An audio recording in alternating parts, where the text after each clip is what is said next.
Watching TV is great, and so is saving money. Would you be surprised to learn that you could get rid of your cable box and still do both? Today we're talking about cutting the cord, and I'm going to show you how to do it all. There was a time when, quote, cutting the cord and getting rid of cable TV might save you money, but it also meant missing out on some of your favorite shows. But not anymore. With the proliferation of streaming services, smart TVs, and mobile apps, you'd be hard-pressed to find programming that's available on a cable channel that you can't find somewhere online. But before you call your cable company or go turn in your cable box, you need to have a plan. We've come up with 7 questions you need to ask yourself to decide what you're going to do with your life after your cable TV is gone. Here we go. Question number 1. How is your internet? We're not going to get very far if you don't have or can't get a decent internet connection. Many of us have cable and internet bundled together. If that's you, the time has probably come for a conscious uncoupling and to start looking around for an internet-only plan. Depending on where you live, that may mean just removing your cable service and staying with the same provider, or you may have other options in your area for internet-only service. Try to find a plan that includes unlimited data, as it wouldn't be surprising to see your data usage go up once you move completely to online viewing. As for internet speed, start by pricing the speed you currently have. Though be aware, if you have several people trying to stream at once, you may end up needing something faster. Of course, take advantage of whatever deals your provider might offer, but beware of getting locked into any long-term contracts if you can. It's time for some self-reflection as we answer question number 2. What channels or shows do you need? Make a list of any programs or networks that you absolutely cannot live without. Make sure everyone in your household has a say in this. Otherwise, I'm sure you'll hear about it later. In some cases, you'll be able to replace your favorite channel's programming with a streaming service like Hulu, since many programs become available on the platform shortly after they air on TV. But that's not always the case. Netflix also has a lot of network series, not to mention originals and movies, but I find Hulu has more current selections. And there are other platforms like Disney+, HBO Max, Peacock, etc., all with different program offerings and at different price points.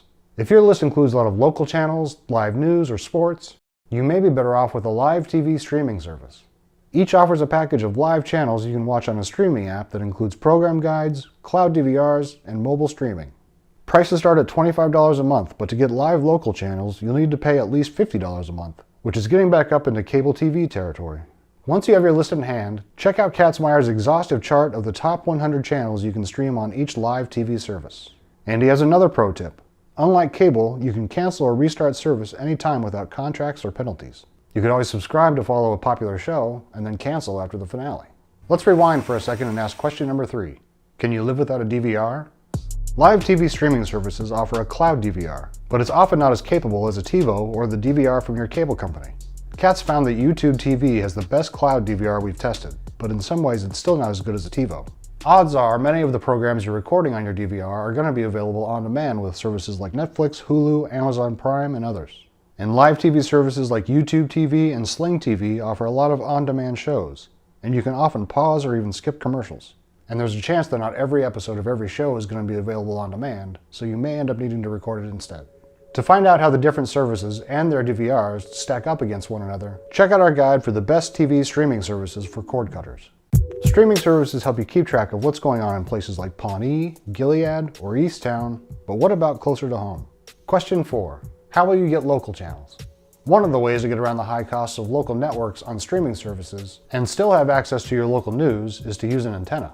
Make sure your TV has an over-the-air tuner built in, so you can plug in an antenna to scan for local channels. Reception varies widely depending on where you live, and unless you buy an antenna DVR, like the Fire TV Recast, Air TV, or TiVo Bolt OTA, you're restricted to live-only viewing. I have an antenna, but when I moved into this apartment, I found out there's no place I can mount it that gives me good reception. And the HOA won't let me put an antenna on the roof, so I found another option, a streaming service called Locast.